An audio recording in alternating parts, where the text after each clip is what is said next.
Excellent. Well, this is Jackcharles Allocca, broadcasting from Prague for the International Transpersonal Conference 2017. I'm here today with Octavio Rettig. He needs very little introduction. For those that don't know him, he's potentially the most prominent figure in the realm of Bufo Alvarius medicine. He's treated thousands of people from a variety of conditions that we'll hear more today from him.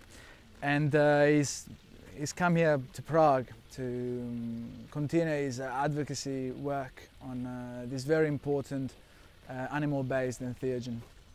And so yeah, let's welcome Octavio. Thank you very much for this opportunity. It's absolutely a privilege for myself as well. Yeah, so let's talk about the toad. The toad it's quite a unique carrier for such an important message and such an important inner journey. And as I'm aware, it's probably the only actual animal that makes psychedelic substances. Yeah. It's usually a plant. And how do you feel about that? Well, the Toronto desert toad, it's a really special amphibian because it's not the only known toad that contains 5-MeO-DMT, but it's the only one that contains this unique enzyme that converts the O-methylbufotenin into 5-MeO-DMT, plus it contains many other tryptamines. So it's a really complex blend of molecules, and it's pretty unique. So yeah, it's a treasure and it's a sacrament, and it's really important for people to understand the importance of respecting this species and to learn how to use this powerful medicine. Yeah, absolutely. And you personally came across Bufo during your personal journey of overcoming addiction. Yeah, I was in Chapala, Mexico in 2006, and I received a phone call from a really dear close friend. And when I had the first intake with this medicine, I saw the light. The light was up there as a star. And for me, in order to bring this energy, I needed to take more medicine. But this process only lasted for me a few months. Yeah. And suddenly I was completely out of my crack cocaine addiction, and I've been walking the path out of those auto-destructive substances for the last 12 years of my life, and all this has been thanks to this beautiful medicine. Absolutely. Who was the first person that gave it to you? Dr. Gerardo Sandoval. So another psychologist? Yeah, he's a physician, he's the obstetrics. Oh.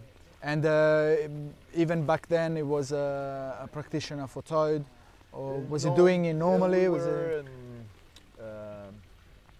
exploring our consciousness, and we both were hooked into the crack. And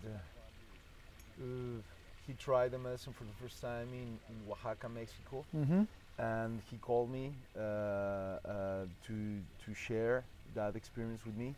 And then we went together to Sonora to collect the medicine, and since then we were working with this medicine. We took separate paths for a few years. Then I wrote my book, I contacted him, and now there is a lot of people working with this medicine in different contexts.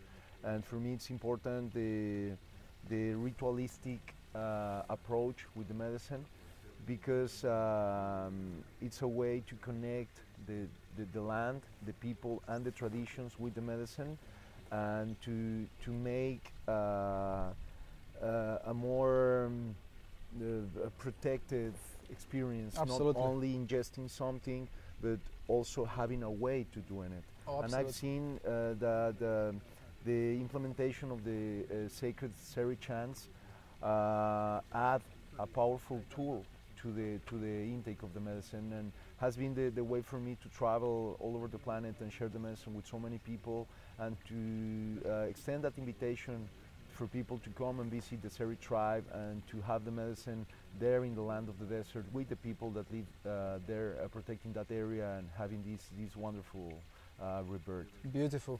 Yeah, in terms of ritual that you mentioned, Of course, Bufo Alvarius worked very well for you, and it was a very powerful experience. And the person that introduced you to it didn't have a specific ritual built around it. You were still experimenting. So what did the ritual look like back then? Were you just chilling? It was a really simple setting. Yeah. It was about just laying down in a comfortable place with some soft music, some dim lights, Yep. and it was small amounts also. The exploration and the self-experience with the medicine make me realize that some other ways to doing it were possible, and also to increase the amount of the dose of the medicine. Sure. But if you take a lot of this medicine, or enough medicine to break completely your ego and the control of your mind, it's really difficult to stay still, sitting motionless in a closed space. People roll, people vomit, people scream, and this cannot be done in a small contained space. So that's why I choose to go out and start to doing this medicine in nature, on the grass, on the sand of the beach. And then this connect me also with the elements, because before of that it was this artificial light with this electronic music. But then everything started to become more organic. Yes. Having this medicine in contact with the light of the sun, watching the stars, and then listening these vibrational sounds, that really trigger the method of ingesting the medicine. And the last shiftment was that instead of receiving the medicine sitting or laying down, Yes. we are doing it standing with their eyes open, because this allows to the people to anchor this energy in a more conscious way than if you just let yourself go into the experience. So this also changes the final results. Yes, absolutely. This is something I've been always very interested, because it seems that throughout history, the traditions around the use of the toad kind of got lost at some point. Nobody really knows what was of the toad practice thousands of years ago. So now every practitioner is kind of creating his own ritual. Yeah. So yes, this explains a fair bit of, for instance, some people prefer to lay, but then you say that that would make them zone out and they wouldn't approach their demons. Yeah. So you want them to take it. To face everything that happens. And also we can compare and consider other plant-based medicines that also contain 5-MeO-DMT, as the yopo or yes, ayahuasca. Yep. And these tribes also use this medicine in a ritualistic way, and they also use the chanting and the dancing and the moving for interacting with the experience. With the experience, yeah. And other plant medicines, as the peyote or the mushrooms, they also have this kind of same approach with a beautiful set and setting. That it's a ritualistic approach. It's not because there is some kind of magic involved. It's because when you set your mind and your heart to do something with respect, and you are honoring this process, you will have more insights to learn from there. That if you are just doing it recreationally or with no any kind of clear intention. So you've seen it was much more effective to involve body work as well and stimulate them. As we saw in a documentary that Octavio worked for just last night, which can actually be reviewed at www.bufoalvarius.com. Yeah, the ritual that Octavio implements is quite comprehensive and very unique. Subjects are standing, and there's a lot of chanting around, and then there's bodily stimulation, some water as well poured on the face. The water helps people to stimulate the breath. Because some people get hooked and stuck into what's happening to me, what's going on, am I dying? So when I put a little bit of water into the nose or the water, this automatically stimulates the breath, and when people start to breathe again, the medicine start to flow and everything start to go in a more loose way. So yeah, it's quite shocking to see this from the outside, but there is a completely another story from the inside. And yeah, but I think that in the future a lot of people will talk about the toad medicine. Yes. And a lot of research will be done about this toad medicine, and it's important because it's completely sustainable, because no one is killing any toads for extracting this medicine. Absolutely. And if people keep the toads on the desert, on their habitat, this can be done every year in a really sustainable way. And I think that this can give a break to the ayahuasca rainforest and to other medicines. The iboga, of course. Yeah. No, it's very important to create a natural Another practice. interesting topic about the toad is that the medicine can be used with mixture of another medicines before or after, in order to have a more integral understanding of yourself. Can you provide an example? Yeah, for example, I'm working closely with Filipa Sousa. She lives in Spain, and she's a Cambo practitioner. When I tried Cambo the first time 5 years ago, and I felt this huge flaw in my system, and how I was more precise, more sharp in all my movements. And after a few intakes of the Cambo, I took also the toad, and I saw also differences at the same time. After doing the Cambo, after being recovered and completely back into normal, then do the toad, and the reaction for the body to the toad is more gentle after the Cambo. So then I started to implement this, to use this combination on retreats. And after 6 retreats and around 250 people who received this method, to go first one day to the Cambo and then the next day to do the toad, a lot of the tough processes after the toad medicine are gone with the use of Cambo. Another a possibility of the usage of the toad medicine is to combine it with some MAO inhibitor. Sure. For an example, the yopo, you chew the capi before snorting the yopo seeds, and the experience of the yopo lasts for around 45 minutes to 2 hours. If you do the same with the toad, if you chew the capi and then you smoke just a little bit, maybe half of the dose that you normally use of the toad, you will have the toad experience for around 45 minutes. So that means that we are still in diapers, because we don't know how people in the past use this medicine. But we know that the presence of the toad, it's all over the museums in Mexico and South America. The symbology, yeah, absolutely. And also in the legends and in the mythology, the presence of this little tiny ugly god who jump into the fire for the sun to be created. It's an analogy of this toad medicine. Yeah, maybe. Do you reckon that one of the theories that I came across is that the very first time they may have discovered the properties was while cooking, or trying to cook the toad, and then the fumes. Absolutely. When we trade or change from raw food to cook food, and we start to burn everything around us, we also start to smoking things. So at this stage, one of these pre-humans trap one of these toads, try to burn him in a cave, and then everyone through the fumes experience the same effect that they already knew because of the plant-based medicine that contained 5-MeO DMT. So we don't know if were many species like this in the past.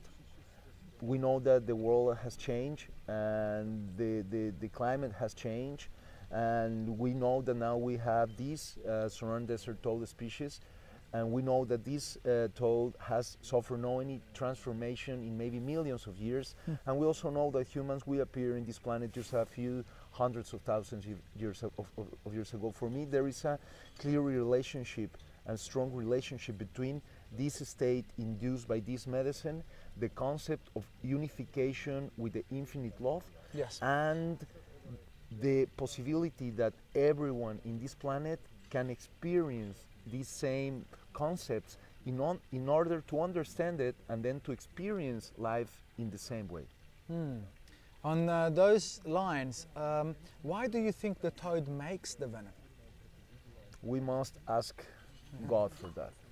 I know. It's absolutely. It's a mystery. It's such a mystery. It's Yeah. such a beautiful mystery. Yeah. And in the interest of safety, because we know that smoking the toad is such a powerful yet very safe experience. There's a lot of misconception out there, especially media, cartoons and films, that some people actually ingest the venom or lick it. Can you explain to our listeners what would happen if... It's just a myth and a horrible confusion, a misunderstanding. The only safe way to ingest the toad medicine is through the breath of the burn secretion of the toad. You cannot eat it, you cannot snort it, because there is a different molecule on that form. The 5-MeO-DMT and the rest of the tryptamines are created after the combustion of this medicine with the fire. So the toad being leaked or people snorting the powder of the toad is just very dangerous. A confusion, and it might be dangerous, it might be poisonous. The lethal dose for the ingestion of bufotenin is 400 milligrams per kilo. That means that you will need 21 grams It's a lot. of this to kill yourself. But with 21 grams of this, hundreds of people will have a safe experience through the smoke secretion. Yeah, the venom contains also compounds called cardiac glycosides, which act on the heart. But the burning process deactivates them. So that's a very important thing that people should bear in mind, that the toad is not to be licked. Really. Absolutely. And with your practice, have you experimented, because again, talking about the venom is such a complex mix, and we have 5-MeO-DMT, we have bufotenin, many other tryptamines and alkaloids, and the toxic substances as well. But now, the substance that is mostly described and talked about when discussing the venom is 5-MeO-DMT.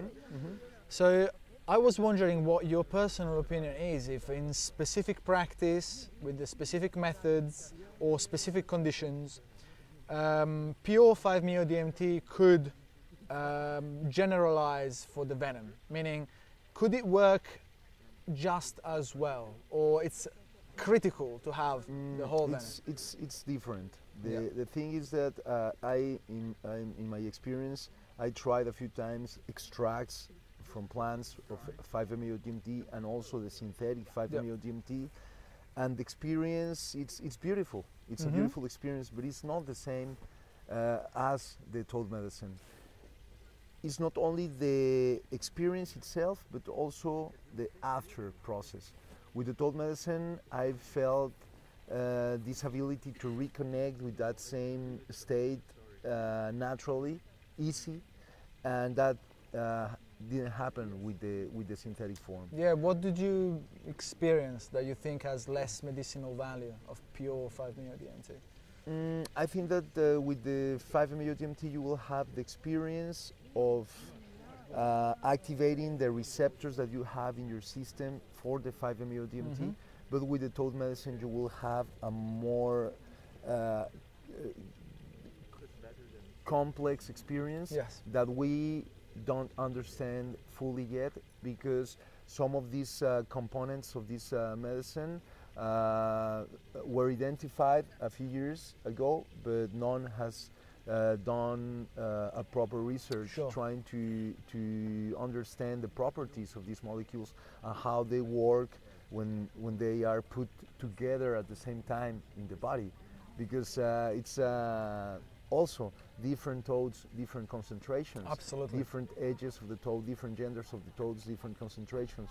So it's difficult to generalize and to make a standard a dose with this medicine, because it needs to be adapted through the individual with the practice and experience of the provider of this medicine. I will never say to people, yeah, everyone can smoke 50 milligrams of this, because if I measure these 50 milligrams with this other 50 milligrams, the experience will be completely different. And maybe for you this 50 milligrams is enough, but for someone else can be too much. Absolutely. So this needs to be adjusted one by one. And so you might have experienced, or it would be very interesting to know, do you feel there's a variability amongst the Bufo Alvarius? Like, is there different strains or like different races of Bufo Alvariuses? Yeah. Depending the areas of the Sonoran Desert, there is differences between the toad. It's the same species, but they have different characteristics on the body. Have you been able to feel a difference between feminine Bufo and masculine, or maybe it's broadly the same? Not, but I can feel the medicine depending the size of the toad. Sure. Maybe not the gender, the age, but the age and size. Yeah. Maybe the diet as well, but we don't know. That's beautiful. And you milk like all the venom that you use for your practice. Yeah. You milk it yourself, myself. or your helpers? And what I did for the last 10 years was going to collect as much medicine as I could. And I create a bank of medicine, so I do have medicine for working a few years, so I'm not concerned anymore in collecting medicine right now. I'm more concerned in creating the sanctuaries using the medicine that I already have, and with the help of the people to create these places to keep the toad species protected. And it's just a way to show people that this is possible to do, and that it's pretty doable. We just need to act.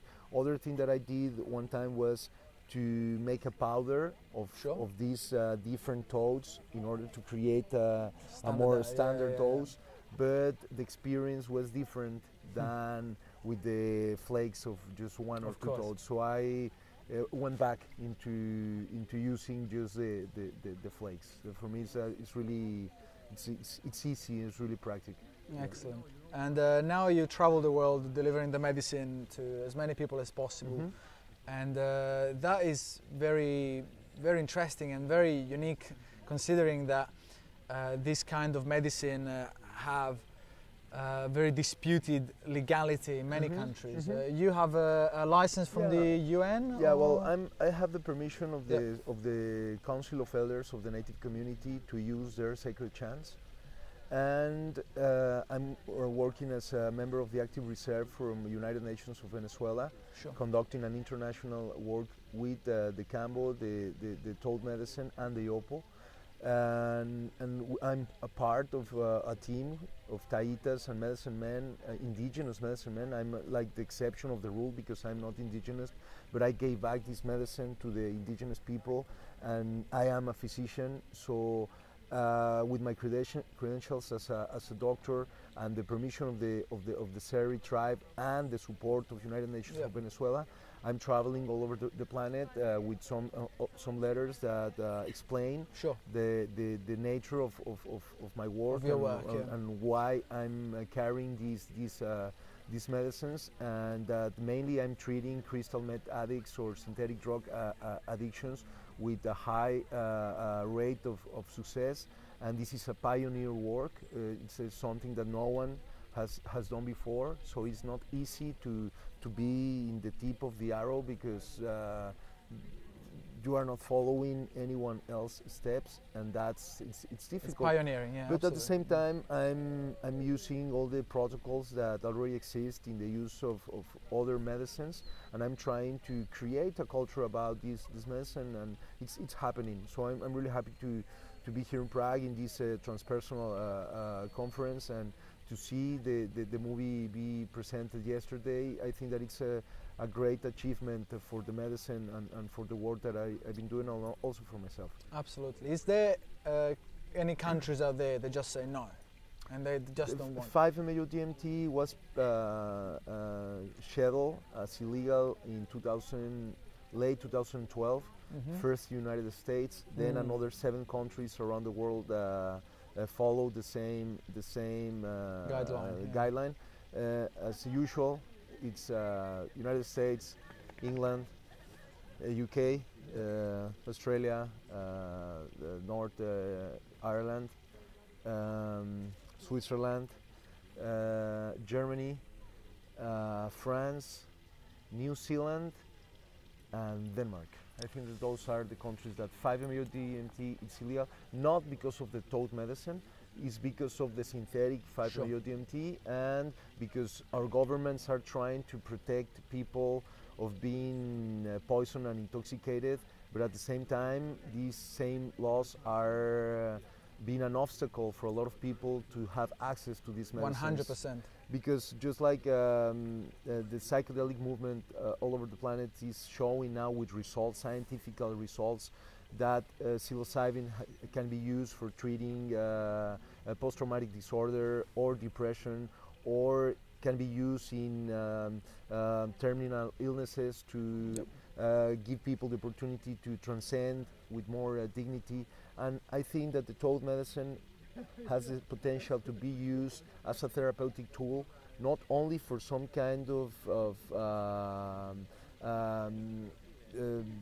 expansion of consciousness for some exploration people, but also for treating specific disorders that are really difficult to heal through other ways. And this medicine has proven already the effectiveness, and now we are on the stage to make the publishings in the medical journals, to make science understand, and then people understand that this is something that is important, and people will talk about this for a long time. Absolutely. Yeah, no, it's important to raise awareness around the world, because now, especially with the renaissance around the use of psychedelic substances for a number of conditions, we can no longer afford to keep our heads in the sand. And these 7 countries are definitely quite unlike in that respect, and considering that I represent the Australian Psychedelic Society, this is definitely a blow for the Australian interests. And I'm aware that you're coming to Australia at the end of the year for Entheogenesis Australis. Absolutely. Yeah, I'm presenting myself. Okay, you're going to be there? Beautiful. And you're going to be giving a synopsis about the toad? Yeah, the idea is to present the book and to talk about the modern uses of this medicine, how this medicine is being integrated in this modern world. Even if we don't have any fresh memory of the usage of this medicine, we cannot dismiss or deny that people are having great benefits using this medicine, and we must allow the next generations to do the same. Fantastic. Well, definitely looking forward to have you down under. Me too. And well, let's thank Octavio Rettig for his invaluable time. It's been an absolute pleasure to talk to you. Thank you, man. Absolute champion. Thanks. Indeed. Thank you very much. This is Dr. Jackcharles Allocca, broadcasting from Prague.